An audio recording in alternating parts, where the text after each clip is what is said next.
Me da mucho gusto verlos el día de hoy. Vamos a tener un panorama breve del Antiguo Testamento con una perspectiva novotestamentaria del libro del profeta Abdías.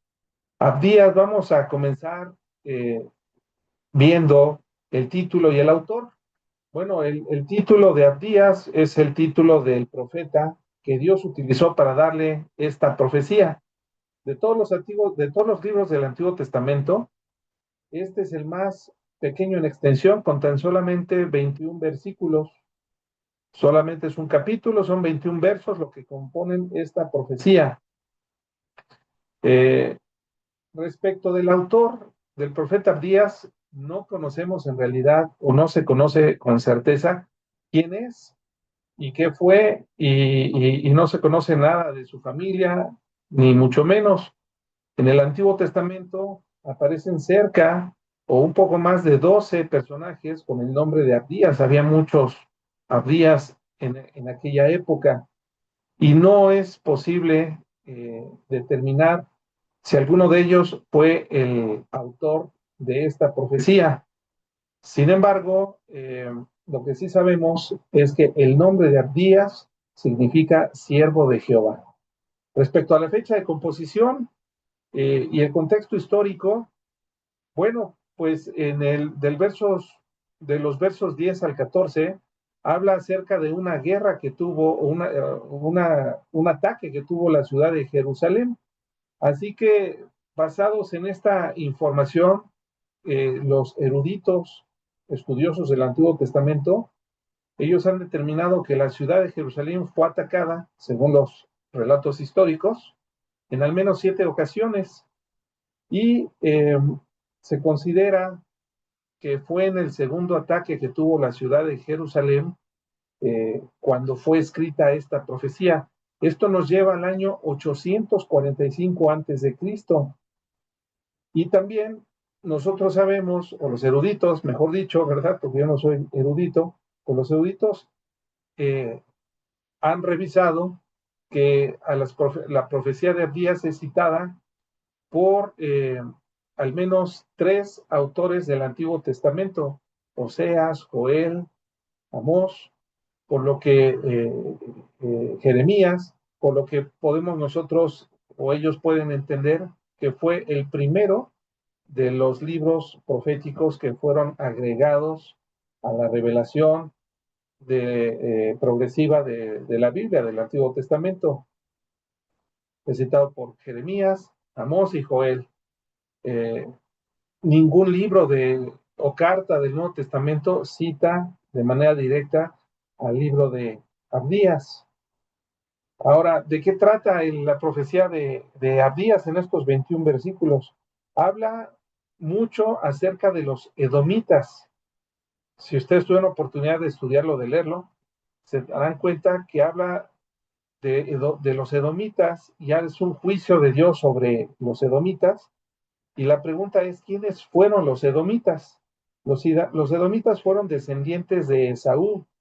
La palabra edomita viene de la palabra que significa color rojo, que fue la sopa, ¿verdad?, que le hizo Jacob a su hermano Esaú, con el cual le robó o le compró su primogenitura.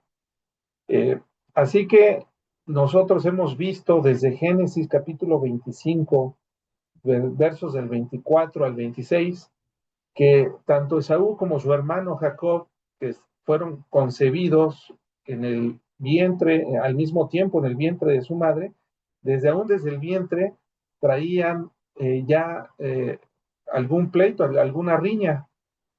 Sabemos que Esaú es el primogénito, que él nació primero, y que Jacob salió después de él y salió tomado del tobillo de su hermano. Hay una profecía que viene también aquí en este capítulo de Génesis 25, donde Dios dice que del vientre de esta mujer, nacerían 2 grandes pueblos y siempre estuvieron en conflicto, tanto Esaú como con Jacob, como todos sus descendientes. Es una lucha eterna. Fueron enemigos perpetuos, por decirlo de alguna manera. Siempre fueron enemigos. Voy a poner aquí en pantalla la escritura para ir haciendo algunas citas que hablan acerca de esta rivalidad que había entre estos dos hermanos. Dice el Salmo 137, verso 7, oh Jehová, recuerda contra los hijos de Edom el día de Jerusalén, cuando decían, arrasadla, arrasadla hasta los cimientos. A pesar de que eran parientes, hermanos, siempre hubo rivalidad entre las dos pueblos que surgieron de estos dos varones, de los israelitas, descendientes de Jacob. Recordemos que Dios le cambia el nombre a Jacob después de que tiene Jacob una lucha, ¿verdad? Por la bendición de Dios. Y Dios le cambia el nombre a Jacob y le pone el nombre de Israel. Entonces, entre Israel y los edomitas, descendientes de Saúl, siempre hubo esa rivalidad. Ellos se alegraban, como lo dice este salmo, cuando atacaban a sus hermanos israelitas y se alegraban y deseaban su destrucción. En el libro de Abdías, amada familia, aprenderemos que Dios juzga con severidad, en primer lugar, la soberbia, en segundo lugar, la enemistad fratricidia del hombre. Digo fratricidia porque estos dos pueblos eran hermanos, pero finalmente Dios veremos que va a establecer su reino para salvar a su pueblo, que evidentemente estamos hablando del reino de nuestro Señor Jesucristo durante el milenio. Todo eso viene aquí en estos 21 versículos del libro de la profecía de Abdías. Y vamos a comenzar con la primera, la primera lección. eh, Dios aborrece a los orgullosos. Bueno, voy a poner aquí en pantalla para iniciar con nuestra lectura.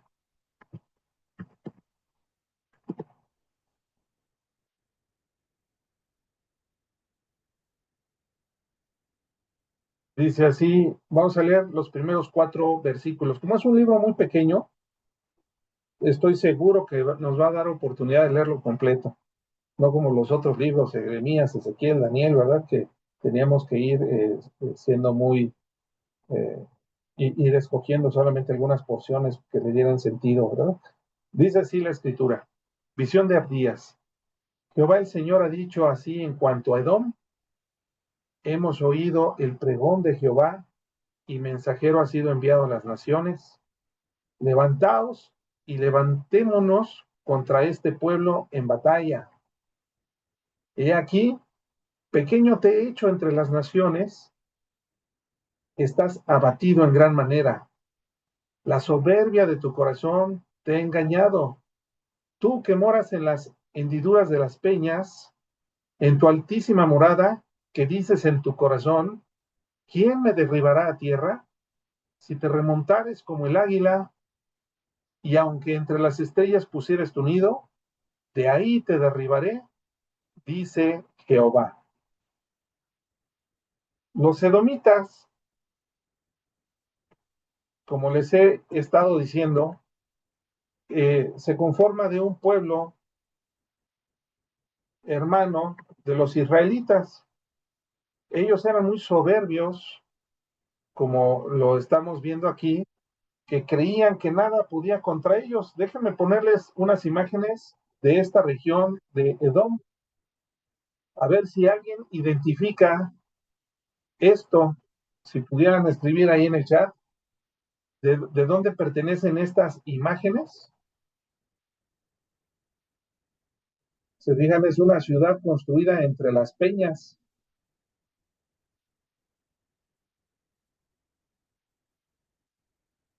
Tania, Petra, muy bien, hermana. Exactamente es la ciudad de Petra. Petra es la capital de, de Edom, o era la capital de Edom. Y como dice aquí la escritura, eh, ellos pensaban Y decían así, lo dice Dios, porque Dios conoce el corazón de todos, de todas las naciones y de todas las personas que Él ha creado, de todos, para Él nada es oculto. Tú que moras en las hendiduras de las peñas, en tu altísima morada que dice en tu corazón, ¿quién me derribará de la tierra?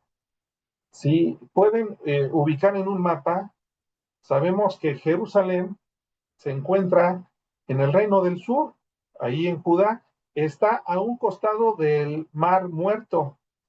Petra está del lado de Jordania, del otro lado, hacia el este, de aquí está mi mapita donde estoy señalando, esta es la Tierra Santa, este gran cuerpo de agua que estoy señalando, que se ve ahí azul, ese es el mar Muerto. Jerusalén está de este lado, pero Petra se encuentra al este del mar Muerto, en esta zona montañosa, donde hay una cordillera y es muy alto toda esta región. Es, es ellos tenían un corazón sumamente orgulloso y sabemos que Dios aborrece el orgullo y los orgullosos. Les quiero presentar algunas citas porque si Dios nos está hablando en la profecía del orgullo de los edomitas, eh, es porque nos quiere mostrar algo que nosotros debemos de entender. El problema es que Edom no solamente era arrogante, sino que esa arrogancia o esa soberbia los llevó a confiar en lo equivocado. ¿En qué confiaban ellos? En sus ciudades elevadas, entre las rocas, entre las peñas. Pero dice la escritura aquí en 1 Corintios 1:25, porque lo insensato de Dios es más sabio que los hombres y lo débil de Dios es más fuerte que los hombres. Es un pecado confiar más en nosotros mismos o en otras personas más que en Dios. Eso es abominación para Dios.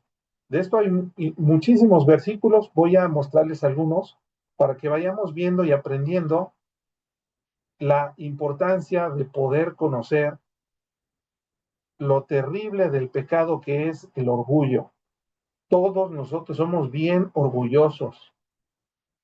Convivía yo con una persona, con un hermano que quiero mucho y me decía, no, yo sí me clavo cuando voy manejando y no dejo que me rebasen.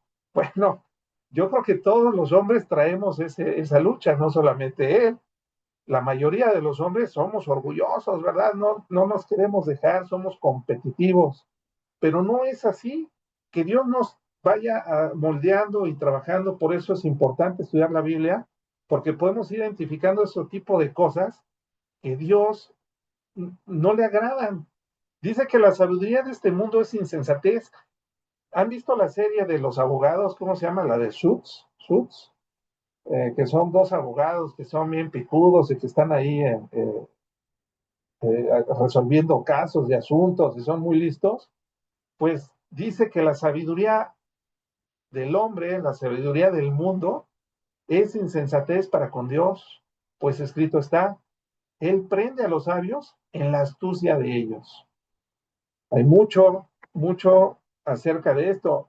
El apóstol Pablo no nos suelta, ¿verdad? Y ahí mismo, en esta misma carta de 1 Corintios, capítulo 10, verso 12, dice, así que el que piensa estar firme, mire que no caiga.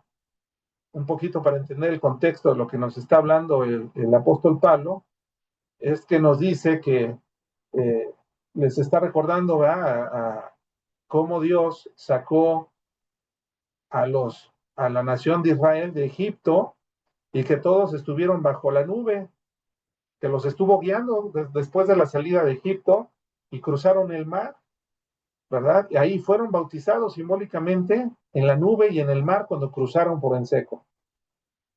También dice así la escritura, que todos comieron del alimento espiritual, que todos, que era el maná, todos bebieron de la misma bebida espiritual porque bebían de la roca espiritual que los seguía y la roca era Cristo. Ya nos está dando una exégesis, una interpretación correcta de lo que significaba la roca que Dios le manda a Moisés que golpee con su vara, ¿verdad? Porque tenían sed y la gente ya se estaba rebelando y ellos bebieron de esa agua, pero esa agua que salía de la roca era Jesucristo, como le dijo Cristo a la mujer samaritana, si tú supieras quién te pide de beber a ti, tú me pedirías a mí y yo te daría agua viva y nunca más tendrías sed. Ay, sí, Señor Jesús, digo, Señor Maestro, dame de esa agua para que no tenga que venir al pozo. Y ya no estaba entendiendo, pero aquí el apóstol Pablo nos está dando esa interpretación. Esa agua es Cristo, pero no más se agradó de ellos por lo que quedaron postrados en el desierto.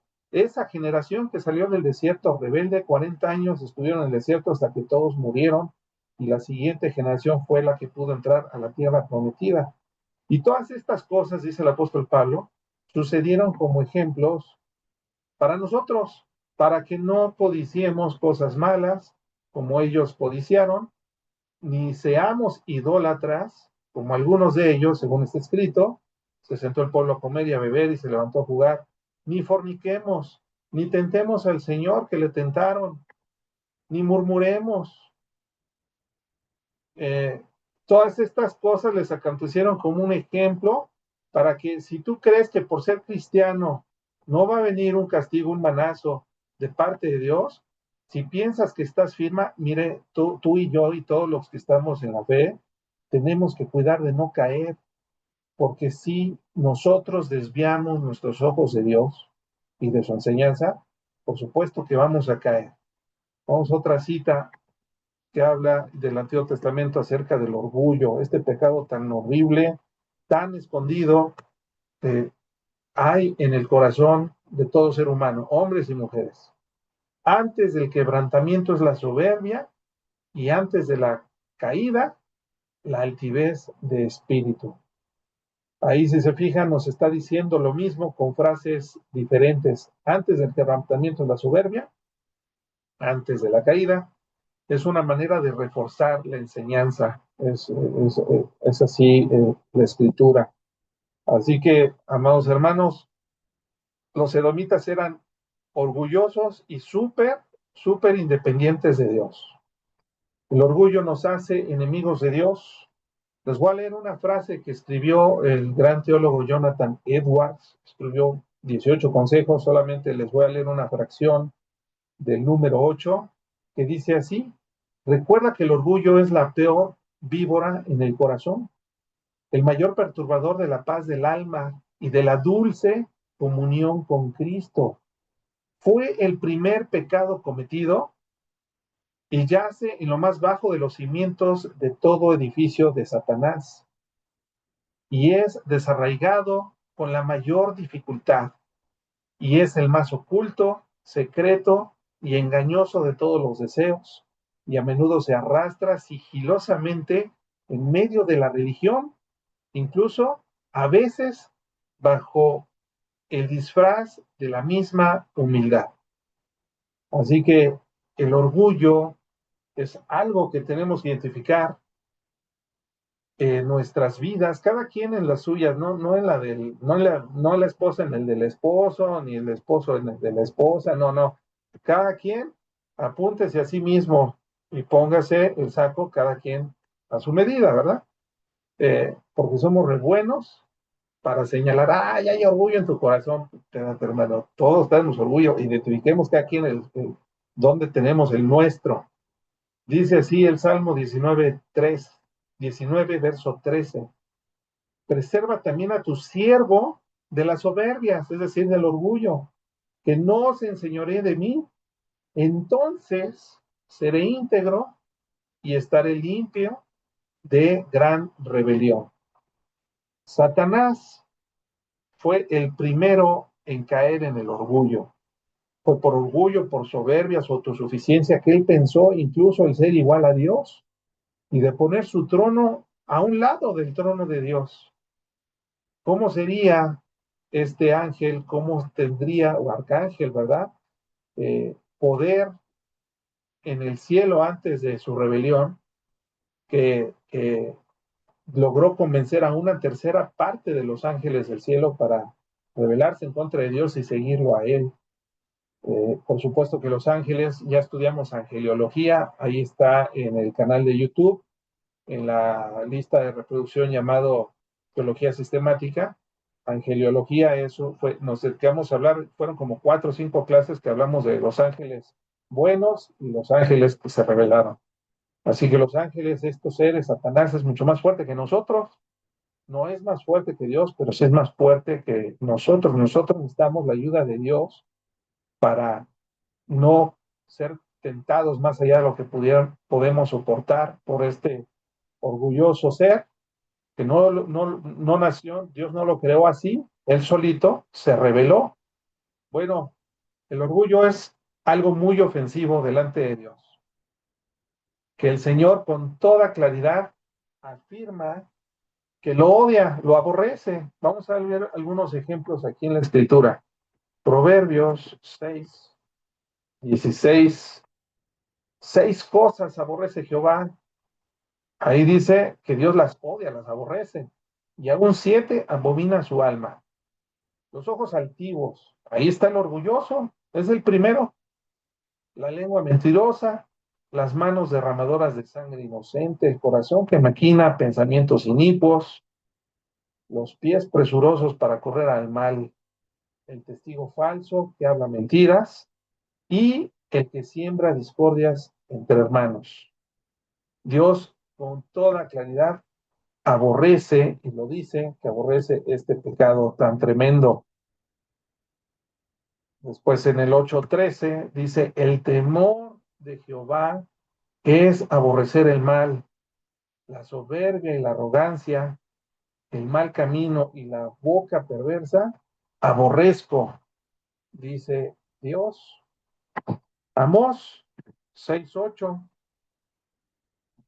Jehová el Señor juró por sí mismo, Jehová Dios de los ejércitos ha dicho, abomino la grandeza de Jacob y aborrezco sus palacios y entregaré al enemigo la ciudad y cuanto hay en ella. ¿Por qué? Porque se había hecho un pueblo arrogante, un pueblo soberbio. Sin embargo, Dios sabe lidiar con este tipo de personas. Porque el día de Jehová, que ya vemos que el día de Jehová es un periodo de tiempo de gran tribulación, sufrimiento y muerte, que viene en la humanidad, todavía no ha llegado el día, pero va a llegar antes de la segunda venida de Cristo, en la gran tribulación. Dice, porque el día de Jehová de los ejércitos vendrá, sobre todo soberbio y altivo, y sobre todo enaltecido, y será abatido. Recordemos que Nabucodonosor también se llenó de orgullo al ver la majestad y la grandeza de su imperio, uno de los más grandes imperios que ha existido en la humanidad. Y Dios lo detestó ahí en Daniel capítulo 5, verso 20, y hace que Nabucodonosor pierda la razón, y ahí está comiendo con las vacas, apacentado en el pasto desnudo por mucho tiempo, hasta que Dios lo humilla y después le recobra la razón y le hace ver que Él es Dios. Así que si hay un pecado oculto, es el orgullo y muy destructivo.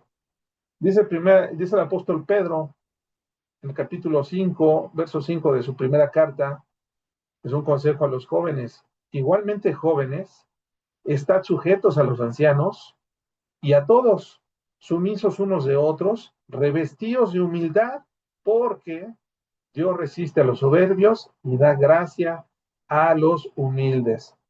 El apóstol Pedro citando Proverbios 3:34. Así que dice el verso 6, humíllate, humillaos, pues, bajo la poderosa mano de Dios, para que Él os exalte cuando fuere tiempo. La marca distintiva que tenemos o debemos de tener todos los creyentes es la obediencia a Dios.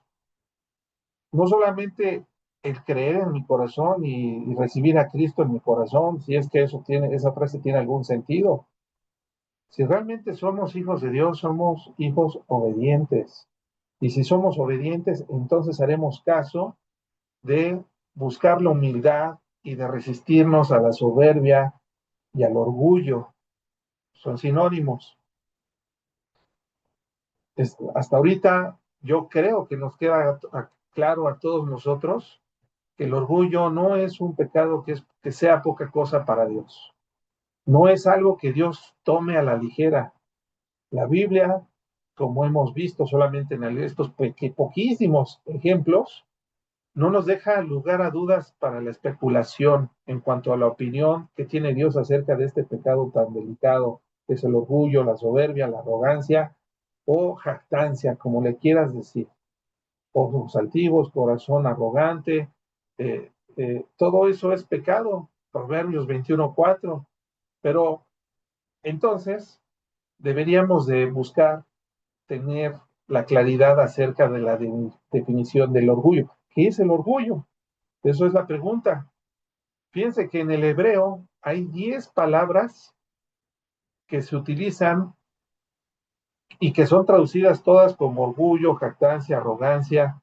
Todas ellas se traducen de la misma manera. Y en griego hay 2 palabras que se refieren al orgullo y son sinónimos.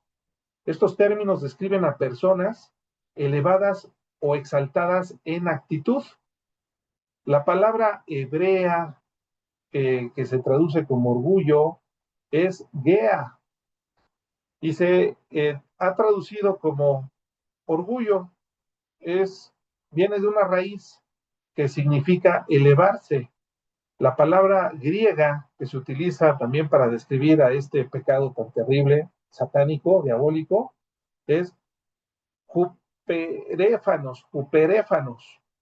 Y eso lo utiliza, por ejemplo, Lucas, en Lucas 1:51, que es como mostrarse sobre los demás, por encima de los demás.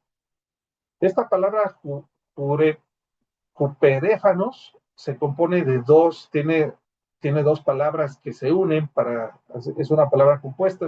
El primer término es juper, que significa encima o sobre, y fanestai, que significa mostrarse.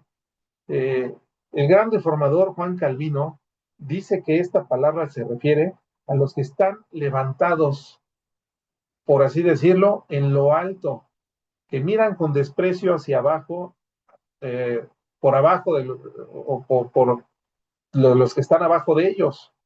Eh, el orgullo también tiene otra dimensión, no solamente describe la actitud de una persona hacia otra, sino también puede ser una actitud de nosotros hacia Dios.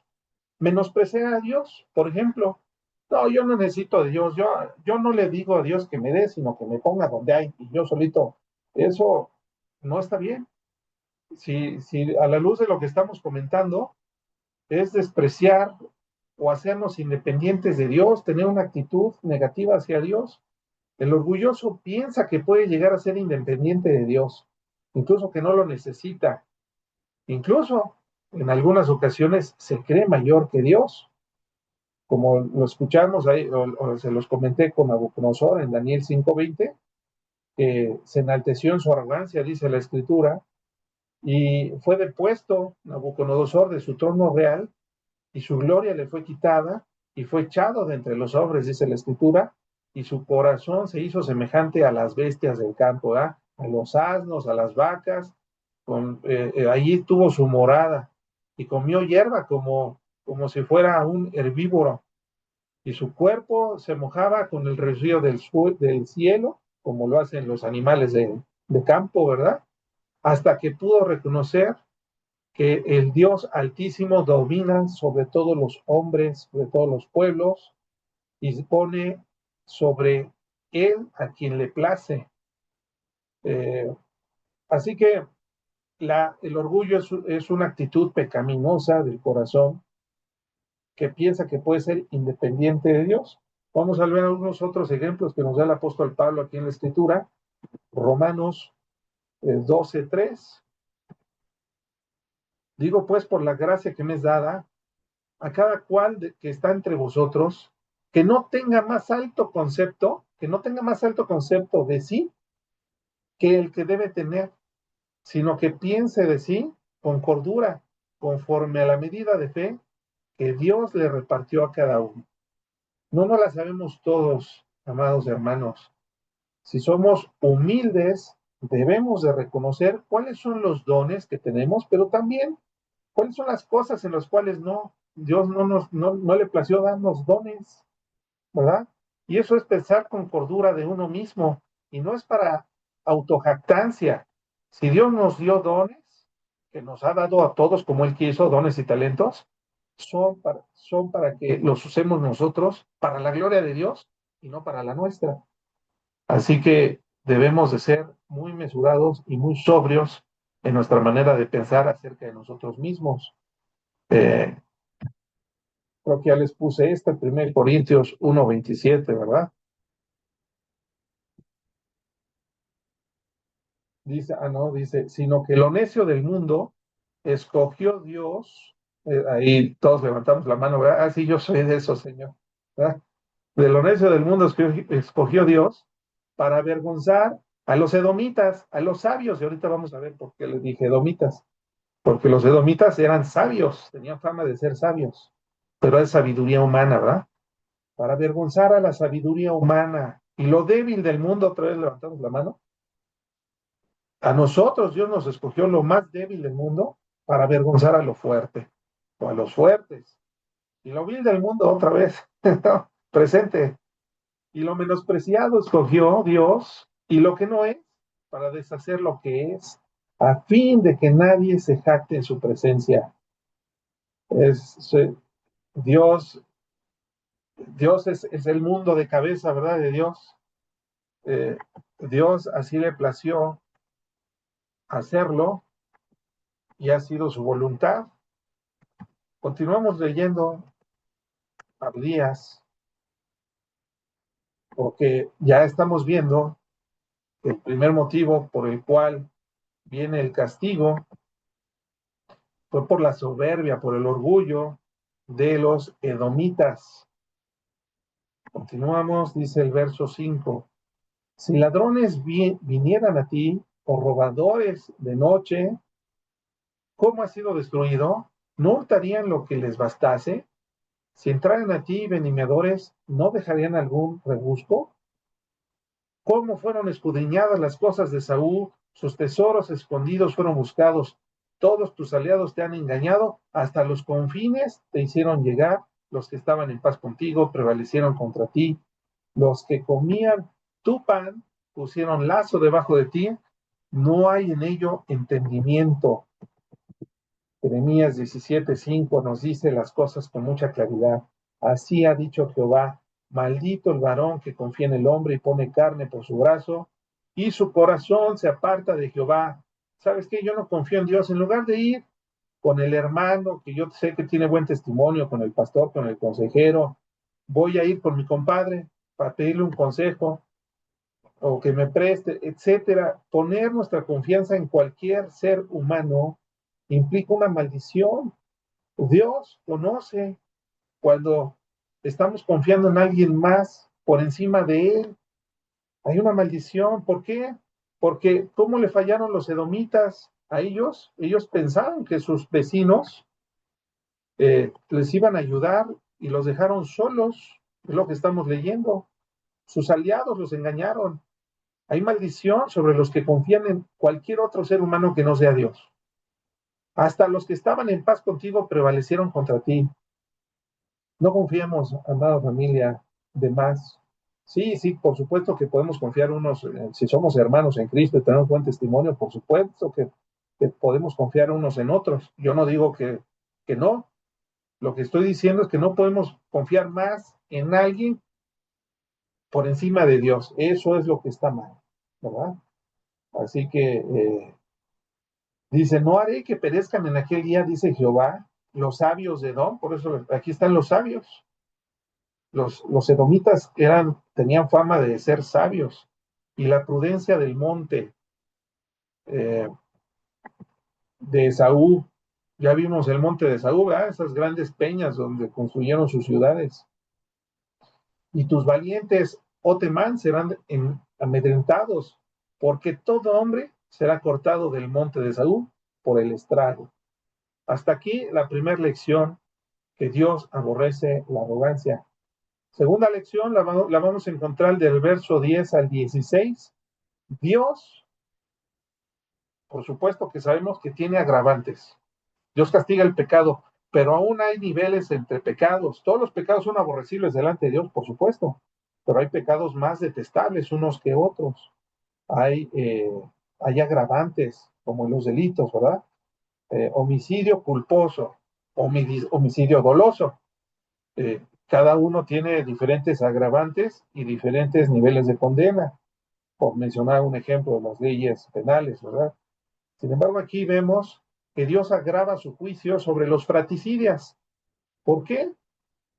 Los fratricidas, por definición, significa matar a un hermano, pero en un sentido teológico más ético o más ético se puede usar para describir una traición profunda contra un hermano, ya sea de sangre o un hermano en la fe. Así que traicionar de manera profunda a un hermano eh, tiene un agravante, aún si no hay muerte física. Dice así la escritura, porque la injuria de tu hermano, por la injuria a tu hermano. ¿Qué es una injuria? ¿Qué es una injuria? Bueno, hablar de manera negativa de alguien, incluso con mentira, ¿verdad? Por la injuria a tu hermano Jacob, te cubrirá vergüenza y serás cortado para siempre. El día que estando tú delante, llevaban extraños cautivo a su ejército, y extraños entraban por sus puertas, y echaban suerte sobre Jerusalén, tú también eras como uno de ellos. Pues no debiste tú haber estado mirando en el día de tu hermano, en el día de su infortunio. No debiste haberte alegrado de los hijos de Judá en el día en que se perdieron, ni debiste haberte jactado en el día de la angustia. No debiste haber entrado por la puerta de mi pueblo en el día de su quebrantamiento. No, no debiste haber mirado su mal en el día de su quebranto, ni haber echado mano a sus bienes en el día de su calamidad. Tampoco debiste haberte parado entre las encrucijadas para matar a los que de ellos escapasen, ni debiste haber entregado a los que quedaban en el día de la angustia. Nuestro Señor Jesucristo en los Evangelios dijo, ¿cómo me ha si alguien no ama a su hermano, ¿cómo puede amarme a mí, verdad? Cualquiera que aborrece a su hermano es un mentiroso, no puede amar a Dios.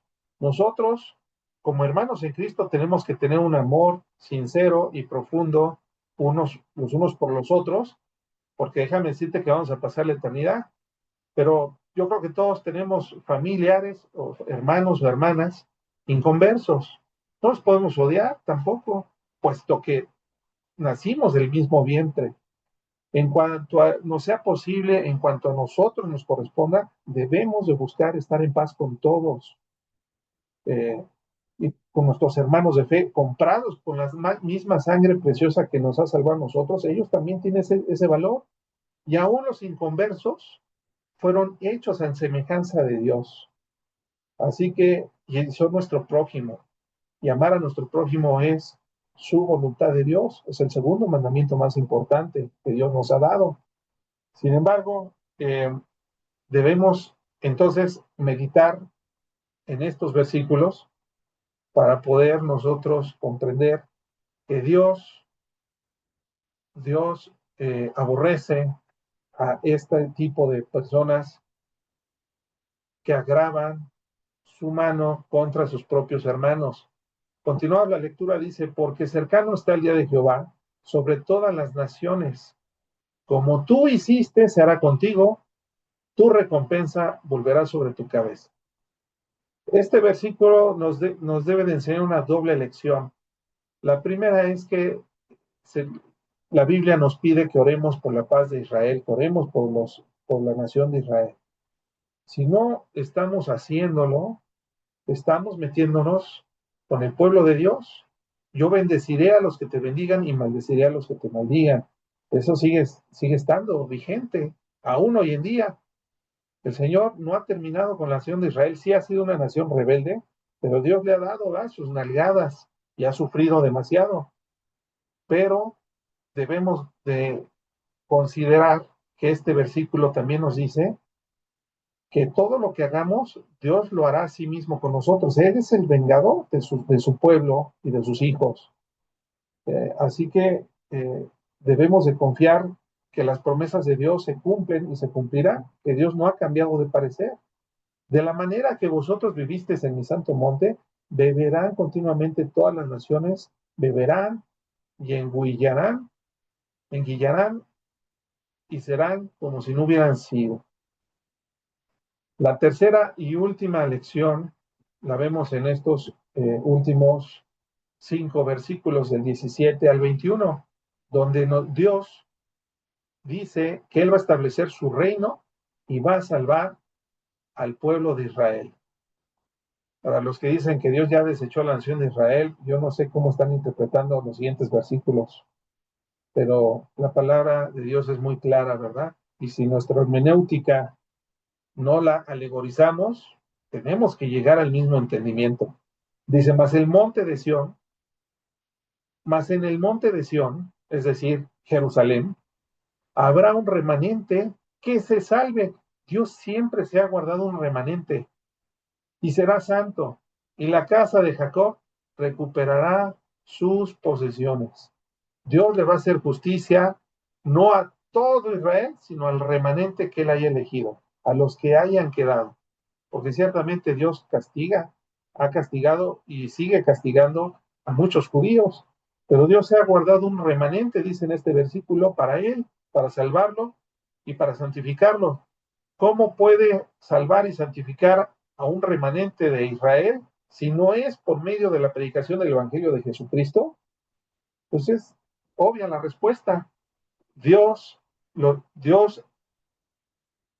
va a abrirles el corazón a los judíos para que algún día crean en Jesucristo y sean salvos por la fe en el Evangelio de Jesucristo. Dice, la casa de Jacob será fuego y la casa de José será llama y la casa de Saúl estopa y los quemarán y los consumirán, ni aun resto quedará de la casa de Saúl, porque Jehová lo ha dicho. ¿Qué dice este versículo? Bueno, para mí la interpretación y la lectura es clara, ¿verdad? Dios ya castigó a Jacob, ¿verdad? Y la casa de José, que pues son de las tribus de Israel, y la casa de Saúl también, a los edomitas, les dice que los hace estopa. Sabemos que en el año 70 después de Cristo, bajo las órdenes del emperador Tito, Jerusalén fue destruida, saqueada, sus habitantes asesinados, los que no alcanzaron a huir, y sabemos por registros históricos que los edomitas trataron de defender a los judíos del ataque romano, pero también eh, fueron abatidos. Esto es paradójico porque estamos viendo que en el pasado eh, eran enemigos de los judíos y en el año 70 con la destrucción de Roma intentaron apoyarlos, pero fueron destruidos igual que los judíos. Ahí viene la diáspora judía. Eh, y se redujo a cenizas. Ya no, todos los edomitas desaparecieron. No quedó ni rastro, ni resto de ellos. Esta profecía se cumplió. Sin embargo, en el verso 19, 20 y 21 nos cambia el panorama. Dios, por medio del profeta, dice, y los del Negev poseerán el monte de Saúl, que ya vimos toda esa cordillera, ¿verdad? Al este del Mar Muerto. Y los de la Cefela, a los filisteos. Poseerán también a los campos de Efraín, a los campos de Samaria, y Benjamín a Galaad. Y a los cautivos de este ejército de los hijos de Israel poseerán lo de los cananeos hasta Sarepta, y los cautivos de Jerusalén que están en Sefarad poseerán las ciudades de Negev y subirán salvadores al monte de Sión para juzgar al monte de Saúl, y el reino será de Jehová. Dios va a establecer ya no una monarquía, sino una teocracia. Dios gobernando el mundo, y como lo dice aquí en estos versículos, que Él va a establecer en el milenio, dice el verso 20, en el verso 21, va a establecer salvadores, es decir, Dios en su reino milenial va a poner gobernadores para juzgar al monte de Saúl, es decir, a todos los que no somos judíos de sangre, somos los griegos, los gentiles, a eso se refiere. Dios va a establecer un reino teocrático, pero va a poner, este reino va a ser ordenado, ¿verdad? Él va a poner gobernadores. ¿Dónde va a escoger Dios a estas personas para que les sirvan para gobernar ciertos territorios, ¿verdad? Como hoy tenemos un presidente, ¿verdad? Que gobierna todo México, pero tenemos presidentes de los estados, de todos los estados que conforman México. Eh, y luego de los estados tiene gobernadores por ayuntamientos, municipios. Y ese es el orden como es el gobierno humano. Bueno, en el gobierno teocrático de Dios es Cristo gobernando desde la santa ciudad, desde la ciudad santa, Sion, Jerusalén. Pero Dios va a tener también gobernadores, ¿verdad? Jefes, cadetes y soldados rasos, poniendo ese orden en el reino milenial de Cristo. Y ahí, pues, ¿quiénes son estos elegidos? No sabemos, lo sabremos en aquel tiempo. Lo único que sí sabemos es que los que hayan sido más fieles y hayan producido más, como la parábola, ¿verdad? de los talentos, es a quien Dios le va a dar más poder y más dominio cuando Él gobierne este mundo.